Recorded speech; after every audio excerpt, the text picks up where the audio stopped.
اسوہ رسول کا عنوان ہے اور یہ ہماری زندگی کی ضرورت ہے۔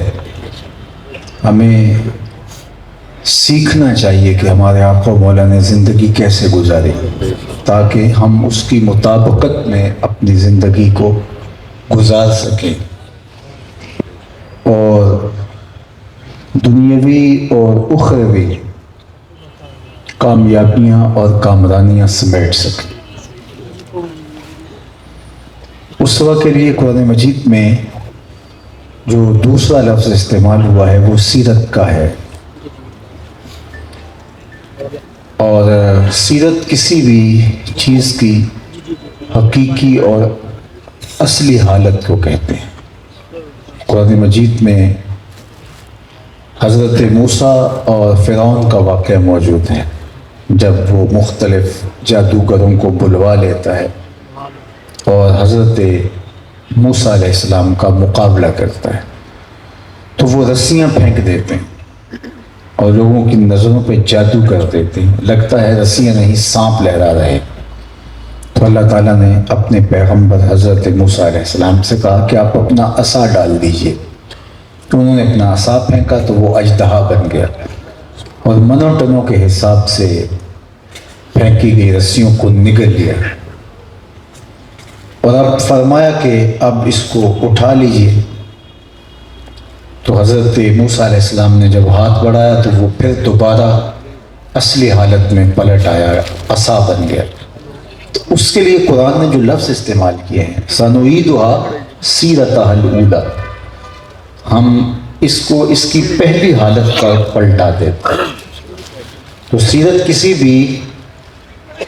کسی کی اصلی حالت کو کہا جاتا ہے۔ اب حضور علیہ السلام کی سیرت کو سمجھنے کے لیے حضرت ام المومنین سیدہ خدیجۃ الکبریٰ، حضرت سیدہ عائشہ رضی اللہ تعالی عنہا، ان سے سمجھنا پڑے گا۔ ویسے تو حضور کی سیرت کے عنوان اصحاب کی زبان پر اور ازواج مطہرات کی زبان پر اس دور کے باقی لوگوں جو اسلام نہیں بھی لائے ان کی زبان پر بھی عام تھے، لیکن کسی شخص کی اصلی حالت جو سیرت پر میں نے آپ کے سامنے قرآن مجید کی ایک آیت رکھی، اس کو سب سے زیادہ بہتر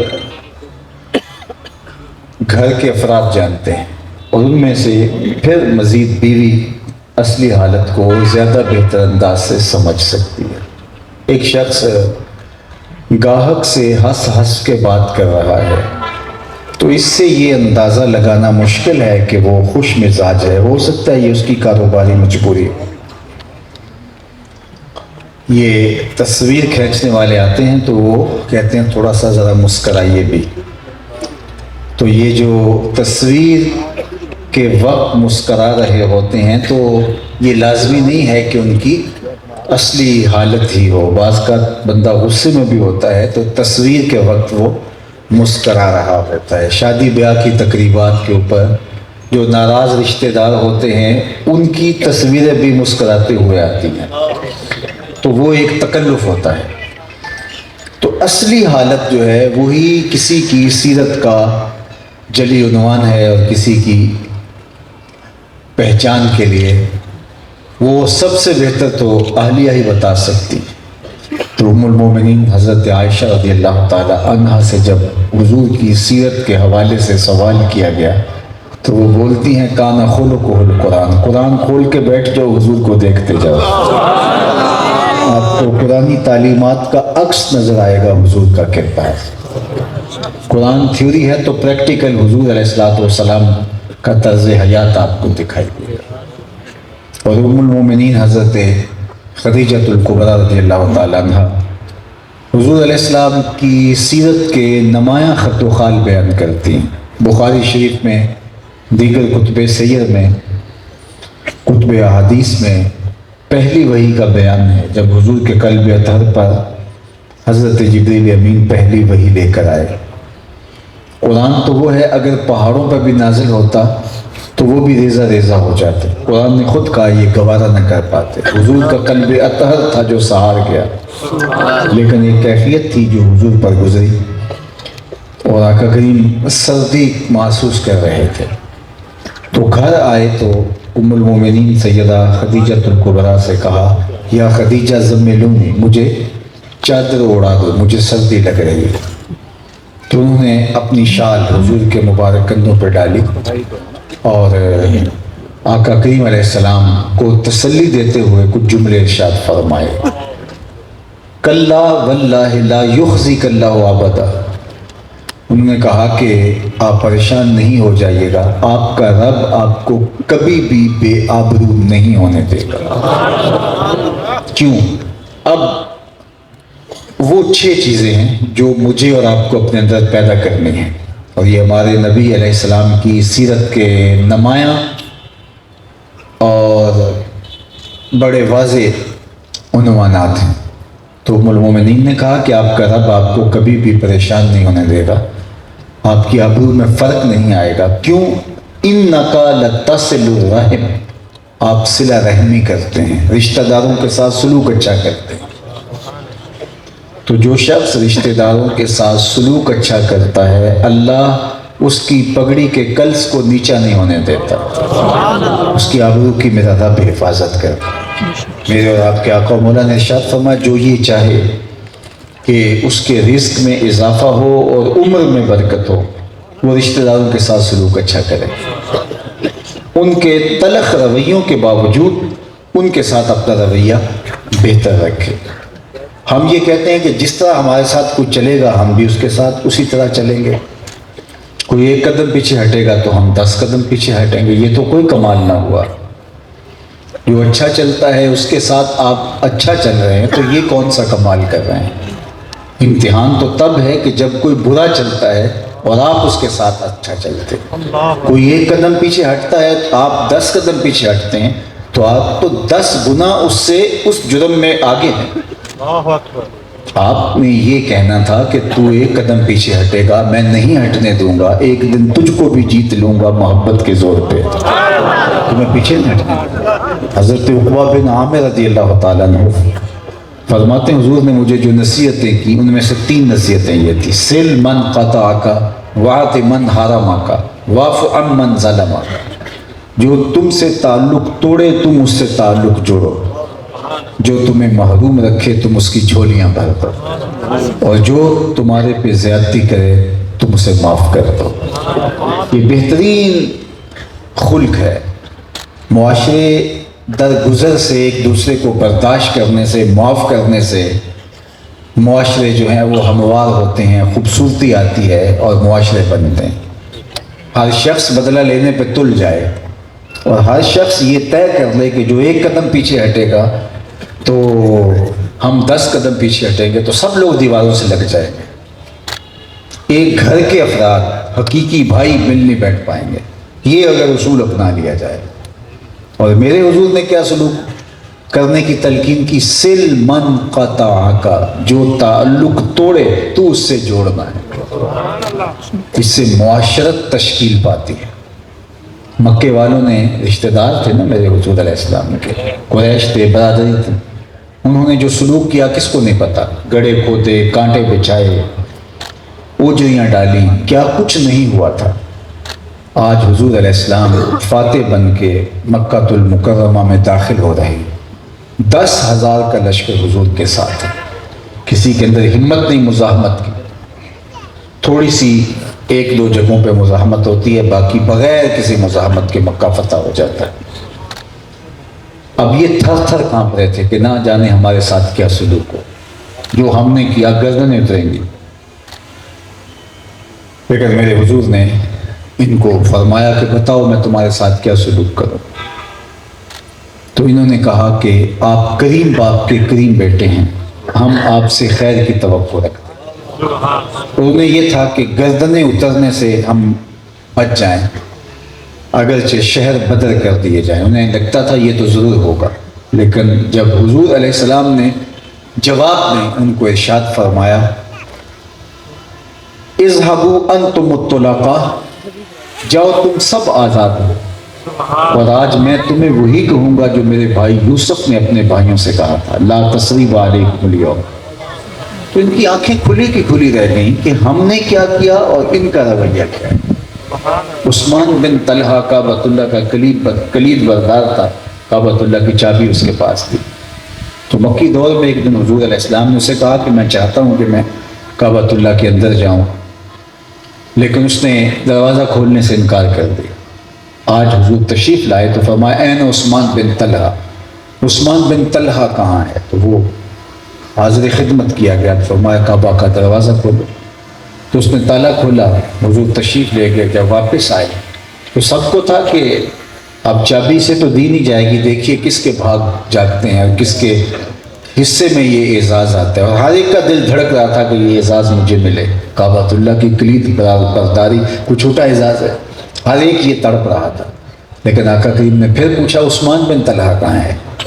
تو وہ کانپتا ہوا آگے بڑھا، تو اس کے ہاتھ میں کعبۃ اللہ کی چابی رکھتے ہوئے میرے حضور نے فرمایا قیامت تک تیری نسلوں سے بھی کوئی نہیں چھین سکے گا سوائے ذات۔ آج بھی یہ جو شیبی خاندان ہے کعبۃ اللہ کا کلید بردار، یہ حضرت عثمان بن طلحہ کی اولاد سے۔ سبحان اللہ۔ تو جنہوں نے یہ رویے اختیار کیے تھے ان کے ساتھ حضور کا یہ رویہ، اور پھر جب حضور کی رحمتوں کا برستا ہوا می دیکھا تو عثمان بن طلحہ آگے بڑھا، کہا حضور مجھے اپنا غلام بنا لیجیے، تیری تک کے ادامہ میں مرید ہوں۔ سل من قطع کا، جو تم سے تعلق توڑے تم اس سے تعلق جوڑو۔ رشتہ داریوں میں واقعہ ہم سمجھتے ہیں لوگوں کے رویے بڑے کھردرے ہوتے ہیں، بعض رشتہ دار تو ناک میں دم کر کے رکھتے ہیں، اذیت دیتے ہیں، تلخ رویے، نامناسب باتیں، تکلیف ہوتی ہے کہ یہ میرا اتنا عزیز، اس سے یہ توقع، بیٹی کی شادی ہو تو وہ طاق میں رہتے ہیں کہ کوئی کمی ملے اور ہم اس کو اچھالیں۔ کیا رشتہ دار یہ کریں گے؟ لیکن یہ معاشرہ اتنا ناہموار ہو گیا ہے کہ یہ ہوتا ہے، لیکن اس کے باوجود ان کے کھردرے نامناسب تلخ رویوں کے باوجود اپنے رویوں کو کبھی بھی تلخ نہ ہونے دینا۔ ان کا مزاج جیسا بھی ہے آپ ان کے ساتھ اچھا مزاج رکھنا۔ ہر ایک کا اپنا مزاج ہوتا ہے، تو ہم کسی کے مزاج میں اپنے مزاج کو ڈھال تو نہیں دیں گے، جس طرح وہ ہوا اس طرح ہم ہو گئے تو پھر فرق کیا رہا۔ ایک بزرگ تھے، ادھر دریا کنارے بیٹھے وضو کر رہے تھے، تو ایک لکڑی تھی اور وہ پانی کے بہاؤ پہ آ رہی تھی، اور اس کے اوپر ایک بچھو تھا جو کبھی ڈوبتا، کبھی وہ چھلانگ لگا کے اس لکڑی کے اوپر پناہ لیتا، پھر پانی کے ہچکولوں سے پھر ڈوبنے لگتا۔ تو انہوں نے ہاتھ ڈال کر کے اس بچھو کو باہر نکالنا چاہا، اس نے ڈنڈ مار دیا، تو درد سے انہوں نے ہاتھ جھٹکا تو پھر گر گیا، تو دوبارہ پھر نکالنا چاہا تو پھر ڈنڈ مار دیا، 2 مرتبہ 4 مرتبہ 7 مرتبہ ایسا ہوا۔ تو جو بزرگ وضو کر رہے تھے ان کا ایک معتقد ساتھ ہی تھا، تو اس نے کہا حضرت یہ بار بار آپ کو ڈنگ مار رہا ہے، آپ چھوڑ دیں۔ تو فرمایا کہ جب وہ اپنی بری عادت نہیں چھوڑتا میں اچھی کیوں چھوڑ رہا؟ ڈنگ مارنا اس کی فطرت ہے، وہ مارتا رہے گا، لیکن میری عادت ہے اس کو نکالنا، لہٰذا میں نکالوں گا۔ خیر بانٹیے، اچھائی تقسیم کیجیے۔ اللہ کے محبوب نے ایک اتنا خوبصورت جملہ ارشاد فرمایا کہ خیر کی چابی بن جاؤ، شر کا تالا بن جاؤ۔ کتنی جامع حدیث ہے، خیر کی چابی بن جاؤ، شر کا تالا بن جاؤ۔ خوبصورت زندگی گزرے۔ تو ام المومنین نے کہا انک لتصل الرحم، آپ صلہ رحمی کرتے ہیں۔ دوسری بات وتصدق الحدیث، آپ کا رب آپ کو کبھی بھی آبرو نہیں ہونے دے گا، اس لیے کہ آپ ہمیشہ سچ بولتے ہیں۔ آج میرے معاشرے کا سب سے بڑا المیہ یہی ہے کہ ہم سچ کے دامن کو چھوڑ چکے ہیں۔ گھروں میں، کاروبار میں، معاشرت میں، دفاتر میں، ہماری نجی زندگی میں، ہماری سیاسی زندگی میں، حتیٰ کہ ممبر و محراب، کوئی بھی جھوٹ سے نہیں بچ سکتا، اور یہ دردناک صورتحال ہے۔ جبکہ ہمارے دین نے ہمیں سچ بولنے کی تلقین کی، ہمارے پیغمبر صلی اللہ علیہ وآلہ وسلم نے ابھی نبوت کا اعلان نہیں کیا، صادق امین پہلے کہلایا۔ ہم اس نبی کے ماننے والے ہیں۔ آقا کریم علیہ السلام سے کہا گیا کہ مومن بزدل ہو سکتا ہے، فرمایا نہیں، مومن بہادر ہوتا ہے، لیکن ہو سکتا ہے کبھی بزدلی کر جائے، آخر بشری تو ہے۔ پھر پوچھا گیا کہ مومن بخیل ہو سکتا ہے، کہا نہیں، سخی ہوتا ہے، لیکن ہو سکتا ہے کبھی اس سے بخل ہو جائے، بشری تو ہے۔ بلکہ ایک روایت میں آتا ہے کہ فرمایا اولاد مبخلتن و مجبنتن، اولاد تھوڑی تھوڑی بخیل بھی کر دیتی ہے اور بندے کو تھوڑا تھوڑا بزدل بھی بنا دیتی ہے۔ اور صاحب اولاد بندہ نہیں ہوتا تو مشکل میں کود جاتا ہے، اولاد ہوتی ہے تو مشکل میں چھلانگ لگانے سے قبل سوچتا ہے کہ میرا کوئی انتظار کر رہا ہے۔ اولاد نہیں ہوتی تو بڑا شاہ خرچ ہوتا ہے، اولاد ہوتی ہے تو پھر کہتا ہے کہ بس کچھ ان کے لیے بھی بچانا، سیونگ بھی کرتا ہے۔ تو فرمایا اولاد مبخلہ و مجبنہ، تھوڑا تھوڑا بخیل بنا دیتی ہے، تھوڑا تھوڑا کمزور بزدل بھی بنا دیتی ہے۔ تو مومن ہوتا بہادر ہے، لیکن ہو سکتا ہے کبھی بزدلی کر جائے۔ ہوتا مومن سخی ہے، لیکن ہو سکتا ہے کبھی بخل بھی کر جائے۔ تیسرا سوال حضور سے پوچھا گیا، مومن جھوٹا ہو سکتا ہے؟ میرے حضور نے فرمایا جھوٹا نہیں ہو سکتا، یہ نہیں ہو سکتا کہ مومن اور جھوٹا ہو۔ اور ہم اپنا جائزہ لیں، ہم ہیں کیا؟ سویر سے لے کر شام تک جھوٹ ہمارا شعار بن گیا، تو کھڑے کہاں ہیں؟ صحیح حدیث ہے، بخاری اور دیگر کتب حدیث میں موجود ہے۔ آقا کریم نے ایک دن صحابہ سے مخاطب کر کے فرمایا کہ الا انبئکم باکبر الکبائر، میں تمہیں بڑے بڑے گناہوں کی خبر نہ دوں؟ صغائر کے بعد کبائر کا درجہ آتا ہے، پھر کبیرہ گناہوں میں بھی اکبر الکبائر، بڑے بڑے گناہ۔ قلنا بلا یا رسول اللہ، ہم نے کہا کیوں نہیں حضور، آپ ارشاد فرمائیں۔ تو آقا کریم نے فرمایا الاشراک باللہ، اللہ کے ساتھ کسی کو شریک ٹھہرانا۔ دوسری بات ارشاد فرمایا وعقوق الوالدین، والدین کی نافرمانی کرنا، ان کو اذیت دکھ دینا۔ تیسری بات وجلس وکانا متکئا، حضور ٹیک لگائے بیٹھے تھے، یہ بات بیان کرنے سے قبل حضور نے ٹیک کو چھوڑ دیا۔ یہ اس بات کی اہمیت کے پیش نظر، اور فرمایا الا وقول الزور، سن لو اور جھوٹ بولنا۔ الا وقول الزور، سن لو جھوٹ بولنا۔ صحابی کہتے ہیں راوی کہ اس تکرار کے ساتھ حضور نے بار بار بار بار کہا اور جھوٹ بولنا، سن لو جھوٹ بولنا، کہ ہم آرزو کر رہے تھے کہ حضور اب سکوت اختیار فرما لیں۔ مشقت میں حضور بار بار کہہ رہے تھے جھوٹ بولنا اور جھوٹ بولنا، یہ بار بار ارشاد فرما۔ تو جھوٹ اتنی بری بلا ہے کہ جب کوئی شخص جھوٹ بولتا ہے، حدیث پاک میں آتا ہے کہ اس کے منہ سے بدبو نکلتی ہے۔ عام لوگ تو نہیں سن پاتے، لیکن اللہ کے نورانی فرشتوں کی حساسیت اسے محسوس کرتی ہے، اور رحمت کے فرشتے 1 میل دور ہٹ جاتے ہیں۔ بندہ جھوٹ بولتا رہتا ہے، فرشتے پیچھے ہٹتے جاتے ہیں۔ پھر کیا ہوا کہ گھر میں ماں بیٹے سے جھوٹ بول رہی ہے، بیٹا ماں سے، شوہر بیوی سے، بیوی شوہر سے، بھائی بھائی سے، بھائی بہن سے، سارے ایک دوسرے سے جھوٹ بول گئے، اور رحمت کے فرشتے پیچھے ہٹتے ہٹتے ہٹتے میلوں چلے گئے۔ اور پھر نہ رزق میں برکت، نہ باقی امور میں برکت۔ ہم نے سمجھا کسی نے بندش کر دی ہے، کسی نے کالا جادو کر دیا ہے، ہم نے سمجھا کسی نے تعویذ ڈال دی ہے۔ پھر بھاگتے ہیں عاملوں کے پاس، تو عامل تو بیٹھے اسی لیے، وہ کہتا ہے شکر ہے تم آگے ہو، ورنہ یہ چل جانا تھا تعویذ۔ اور پھر ہر اتوار کو جا کے عامل کے پاس حاضری دینی پڑتی ہے۔ نحوست تو جھوٹ کی وجہ سے آئی تھی، اس کو تو ہم دور کرنے کے لیے تیار ہی نہیں ہیں۔ گھر میں بے برکتی تو جھوٹ کی وجہ سے آئی تھی۔ صحیح حدیث میں نے آپ کے سامنے رکھی ہے کہ رحمت کے فرشتے جھوٹ بولنے سے 1 میل پیچھے ہٹ جاتے ہیں۔ میں آپ کو نہیں کہتا، میں اپنے آپ کو دیکھوں، آپ اپنے آپ کو دیکھیں، کیا ہمارے گھروں سے سچائی کا نور اٹھتا رہتا ہے، یا ہر ایک دوسرے سے جھوٹ بول رہا ہوتا ہے؟ تو جب جھوٹ بولا جا رہا ہوگا تو اس گھر میں رحمت کے فرشتے نیڑے نہیں لگیں گے، تو پھر بے برکتیاں ہوں گی، بے سکونی ہوگی، بے ترتیبی ہوگی، زندگی کھلتری ہوگی۔ وہاں ہم کہیں گے کسی نے تعویذ ڈال دیا، کسی کی نظر کھا گئی ہے، یہ ہوا وہ ہوا۔ یہ جھوٹ کا تعویذ بد کسی نے ڈالا ہے، اور وہ کسی نے نہیں ڈالا، وہ ہم نے خود ڈالا ہے۔ ہماری طبیعتوں کے اندر رچ بس گیا ہے، جھوٹ فن بن گیا ہے۔ ہمارا تاجر بولتا ہے جھوٹ نہیں بولیں گے تو سودا نہیں بکتا. میں کہتا ہوں یہ جاپان والے کیسے بیچ لیتے ہیں؟ ہمارا ہی سودا نہیں بکتا.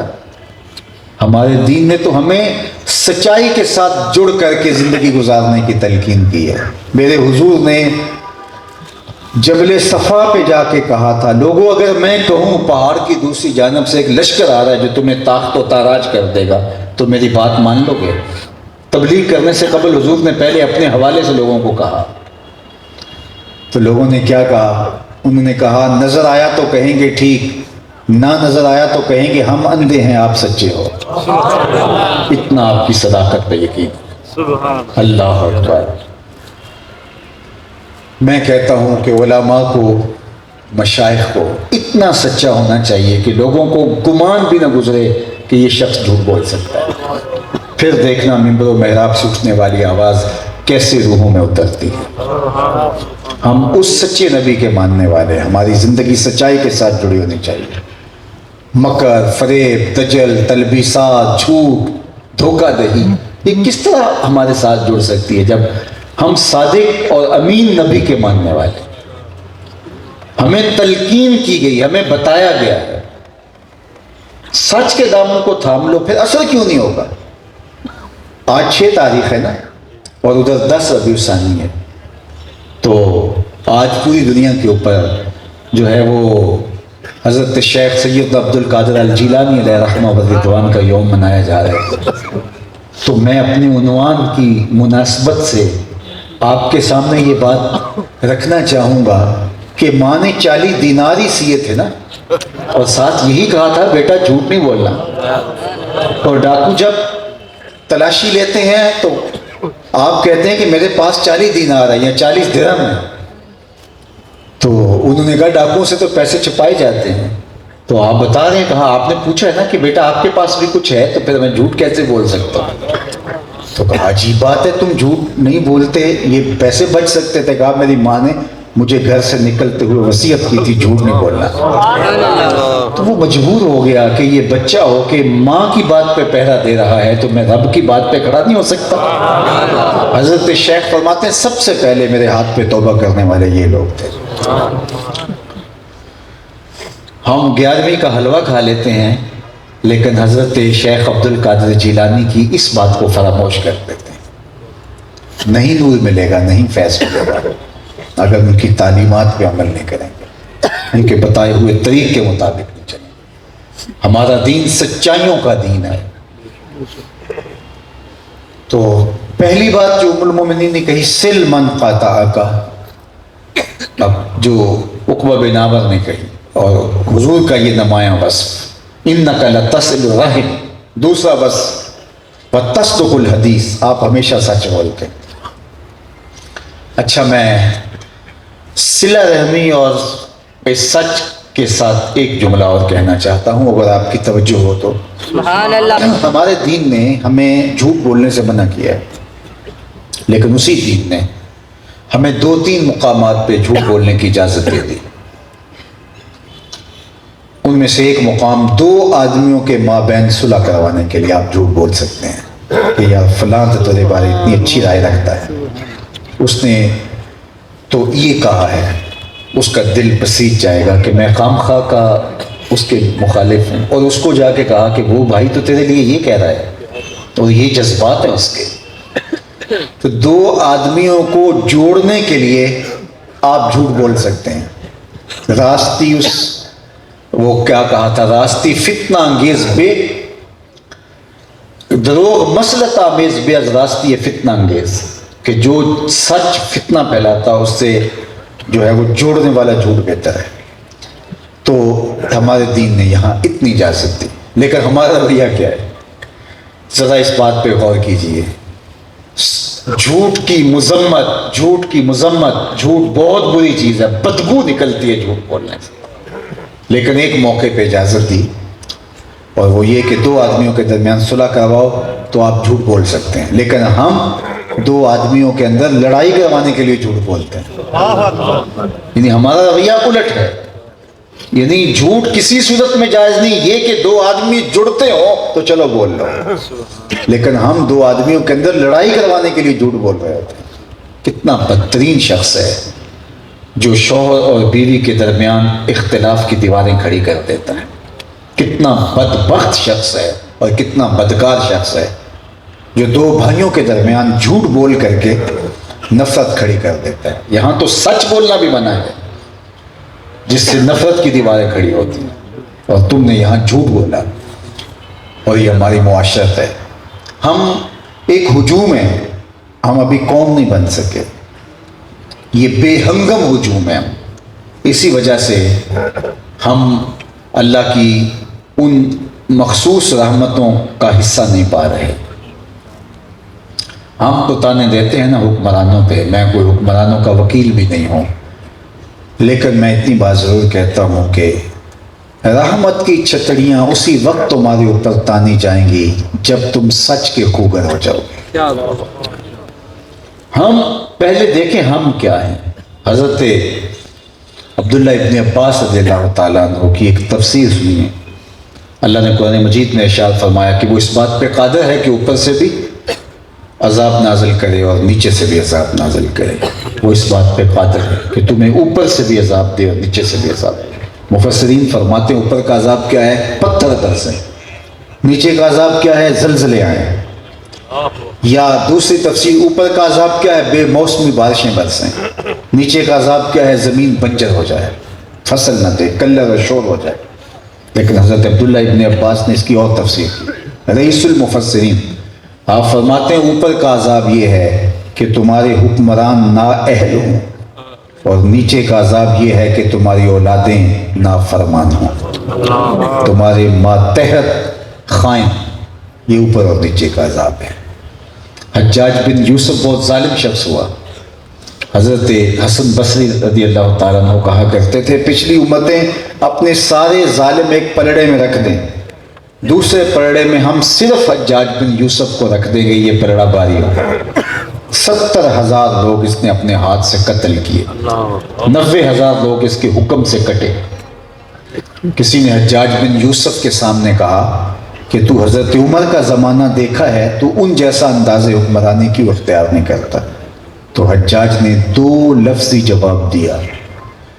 اس نے کہا تبازروا اتعمر لکم، تم ابو ذر بن جاؤ، میں عمر بن جاتا ہوں. تو اس لیے میں دیکھوں میں کیا ہوں اور پھر میں کسی سے توقع رکھوں. سب سے پہلے مجھے اپنے آپ کو سنوارنا ہے. ہم دوسروں کو سنوارنے کے لیے کوشش ہیں. ہم دوسروں پر دین نافذ کرنے نکلے ہیں، اپنے وجود پر نافذ کرنے نہیں نکلے ہیں. سب سے پہلے ہم نے اپنے آپ کو بدلنا ہے. جب میں کہتا ہوں الہی میرے احوال دیکھ، حکم ہوتا ہے اپنا نامہ اعمال دیکھ. مجھے اپنے اندر اتر کے دیکھنا ہے، اپنے آپ کو دیکھنا ہے. میری زندگی جھوٹ سے جڑی ہوئی ہے، سچ میرے قریب سے بھی نہیں کبھی گزرا. دھوکہ دہی میرا مزاج ہو گیا ہے. کسی کو تکلیف پہنچا کے، دکھ دے کے، اذیت دے کے میں خوش ہوتا ہوں. تو اگر یہ میرا مزاج ہے تو اچھا مسلمان تو بڑی دور کی بات ہے، میں اچھا انسان بھی نہیں ہوں. اچھا مسلمان ہونا تو بہت اونچی بات ہے، پھر متقی ہونا اس سے اوپر والا درجہ ہے.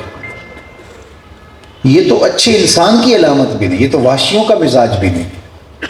ہم وحشیوں سے بھی بدتر ہو جاتے ہیں. تو حضور کا وصف کیا بیان کیا ام المومنین نے جو ہمیں سیکھنا ہے. اِنَّكَ لَتَصِلُ الرَّحِمَ وَتَصْدُقُ الْحَدِيث. تیسری بات وَتَحْمِلُ الْكَلَّ، جس کا کوئی بوجھ اٹھانے والا نہیں، اس کا بوجھ آپ اٹھاتے ہیں. اپنے لیے جینا یہ کیا کمال ہے، اوروں کے لیے جینا کمال ہے. اور انسان خود غرض اپنے لیے جیتا ہے، باقی پوری کائنات ایک دوسرے کے لیے جی رہی. یہ درخت ہیں، یہ اپنی چھاؤں میں کبھی نہیں بیٹھے، یہ دھوپ میں جلستے ہیں، سایہ ہمیں دیتے ہیں. ان درختوں نے اپنا پھل کبھی نہیں کھایا، اوروں کو دان کرتے ہیں. بارش برستی ہے تو بادلوں کو کیا فائدہ ہوتا ہے؟ زمین کو فائدہ ہوتا ہے. سبزہ اگتا ہے تو زمین اس سے کیا لیتی ہے؟ جانور کھاتے ہیں. جانور کھاتے ہیں تو خود کیا فائدہ لیتے ہیں؟ دودھ دے کے دوسروں کو دان کرتے ہیں. پوری کائنات ایک دوسرے کے لیے جی رہی ہے. یہ انسان خود غرض جب ہو جاتا ہے تو پھر وہ اپنے لیے جیتا ہے، لیکن جو صحیح انسان ہے وہ اوروں کے لیے جیتا ہے. وَتَحْمِلُ الْكَلَّ، یہ حضور کا نمایاں وصف ہے. آپ اوروں کے لیے جیتے ہیں، آپ اوروں کی ضرورتوں کو پورا کرتے ہیں. جس کا کوئی بوجھ اٹھانے والا نہیں، اس کا بوجھ آپ اٹھاتے ہیں، مصیبت میں لوگوں کے کام آتے ہیں۔ اور پھر فرمایا وَتَقْسِبُ الْمَعْدُومُ، جس کا کوئی کمائی کرنے والا نہیں، اس کی ضرورتوں کو آپ پورا کرتے ہیں۔ کثیر الیال، بے وگاں، یتاما، مساکین، اراملہ، ان کی مدد آپ کرتے ہیں۔ میں آپ سے کہوں، آپ اپنے گلی محلے کا جائزہ لیں، ایک گلی کے اندر 10 سے 15 گھر اگر رہتے ہیں ایک گلی میں، تو اس میں سے 2 سے 3 گھر ہوں گے جو غربت کی لکیر سے نیچے ہوں گے، باقی 15 گھروں میں سے 12 گھر خوشحال ہیں۔ اس میں 8-7 گھر لگا لیجئے کہ اپنا گزارا کر رہے ہیں، لیکن 5-4 گھر ایسے ہوتے ہیں جو اچھے آسودہ ہوتے ہیں۔ تو ایک گلی کے اندر 15 گھر ہیں، تو اس میں 2 غریب ہیں، باقی اپنی زندگی گزار رہے ہیں، اور 2-4 امیر بھی ہیں، تو کیا یہ گلی والے مل کے ان 2 گھروں کو نہیں سنبھال سکتے؟ اس طرح زندگی میں ایک دوسرے کا احساس اگر اندر پیدا ہو جائے، یہ مسجدوں کی انجمنیں، یہ محلے کے اندر کیا نہیں دیکھ سکتی کہ کون غریب ہے، کس کے گھر میں چولہا نہیں جلا؟ یہاں تو ہمیں بتایا گیا ہے کہ اگر ہمسایہ بھوکا سو جائے 40 دن نماز قبول نہیں ہوتی۔ یہ ہمارا دین ہے۔ ہمارے دین نے تو یہاں تک کہا کہ گوشت میں تھوڑا سا پانی زیادہ ڈال لو اور شوربے کی پیالی ہمسایوں کے گھر بھی بیچ دو، اور اگر ایسا نہیں ہے تو ایسے زاویے میں پکاؤ کہ اس کی مہک غریب کے بچوں تک نہ پہنچ سکے۔ یہ دین ہے ہمارا، لیکن ہم خود غرضی کی زندگی گزارتے ہیں۔ کسی نے کہا تھا امیر لوگ آسائش نہ چھوڑیں، نمائش چھوڑ دیں تو غریبوں کی جان سوکھی ہو سکتی۔ تقسب المعدوم، جس کا کوئی کمانے والا نہیں، اس کے لیے کمائیں، اس کی ضرورت کو پورا کریں، لوگوں کی کفالت اپنے ذمہ لیں۔ نتیجہ کیا ہوگا کہ ایک صالح، پاکیزہ، ہموار، مناسب، خوبصورت معاشرہ ترتیب پائے گا۔ اور پھر حضور علیہ السلام کا انہوں نے 5واں وصف بیان کیا، وَتَقْرِ الضَّيْفَ، آپ کا مزاج گرامی یہ ہے کہ آپ مہمان نواز ہیں۔ مہمان اپنی قسمت کا رزق آپ کے دسترخوان پہ کھاتا ہے، اس کی قسمت میں لکھا ہوا ہے، لیکن اٹھاتا آپ کے آگے دسترخوان، صلہ آپ کو ملتا ہے، رحمتیں لے کے آتا ہے، برکتیں چھوڑ کے جاتا ہے۔ یہ مہمان کی اللہ تعالیٰ جل شانہ نے برکت رکھی۔ آج وہی بات میں نے کہا، حضور غوث اعظم شیخ عبد القادر جیلانی کا یوم سعید ہے، آپ نے فرمایا آدھا فقر بھوکوں کو کھانا کھلانا اور ننگوں کو لباس پہنانا، چلے، عبادتیں، ریاستیں، ساری رات کی شب بیداریاں، باقی سارے عمل، یہ آدھی فقیری بنتی ہے۔ آدھی فقیری غریبوں کو کھانا کھلانا ہے۔ بلے شاہ بولے اٹ کھڑک کے دکڑ بجے تتا ہوئے چلہ، آن فقیر کھا کھا جاون راضی ہوئے بلا۔ فقیر کو اچھا لگتا ہے کہ اس کا دسترخوان کشادہ ہو، لوگ آئیں اور کام و دہن کی تسکی کا سامان کر رہے ہیں، لیکن خود غرض جو ہے وہ تو کبھی بھی یہ نہیں چاہے گا، مہمان کو کھلائے گا بھی تو با دل نخواستہ۔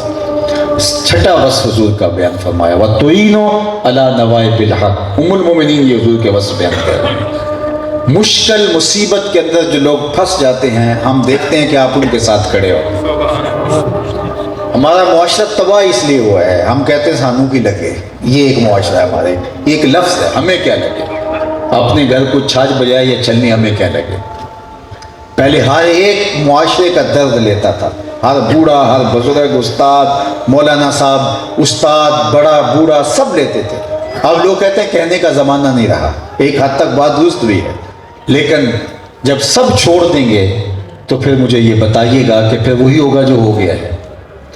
ہمیں کیا لگے، ہمیں کیا لگے، اپنے گھر میں جو مرضی کرے۔ میرے حضور نے اس کو ایک مثال سے سمجھایا کہ لوگ کشتی میں سفر کر رہے ہیں اور اپنی اپنی جگہ طے کر لیتے ہیں، اپنا اپنا بستر بچھا لیتے ہیں، اور ایک آدمی اپنے حصے کی جگہ پر سراغ کرنے لگ جاتا ہے، تو باقی اگر اس کا ہاتھ نہیں پکڑتے، اس کو روکتے نہیں اور کہتے ہمیں کیا لگے، اپنے حصے کی جگہ میں کر رہا ہے، تو کیا ہوگا، کشتی ڈوبے گی، وہ بھی ڈوبے گا اور یہ بھی ڈوبے گے۔ لیکن اگر اس کا ہاتھ پکڑ لیتے ہیں، وہ آگے سے لڑتا ہے چاہے، لیکن وہ بھی بچے گا اور یہ بھی بچے گا۔ تو ہم نے معاشرہ اس طرح تباہ کر دیا، ہمیں کیا لگے، جو مرضی کو کرے۔ تو میں نے بھی یہ سمجھ لیا کہ میں اس ایسے موضوعات پہ کیوں بات کروں، اتنے لوگ مجھے سننے آئے ہیں، میں کوئی پاپولر خطیب ہوں اور اچھی